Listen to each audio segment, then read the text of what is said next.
বাংলাদেশ নিয়ে ফাজলামি করবে যারা, তারা তাদের রাষ্ট্র হারিয়ে ফেলবে। আমি বহু আগে এটা তথ্য দিয়ে রাখছি।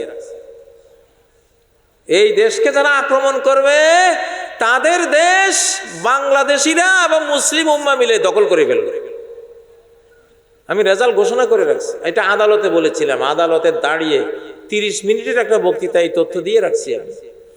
যাই হোক, তো বাংলাদেশ আমি বলছিলাম যে ঢাকা আর দিল্লি আমি একসাথ করবো ইনশাআল্লাহ।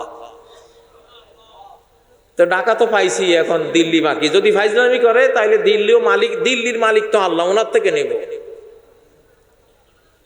তোরা যদি বাংলাদেশ আক্রমণ করিস দিল্লি বাঁচাইতে পারবি না ইনশাআল্লাহ।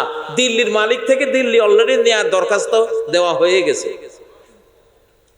দিল্লি তো 750 বছর আমাদেরই ছিল, তাজমহল তো আমাদেরই ছিল, কুতুব মিনার তো আমাদেরই ছিল।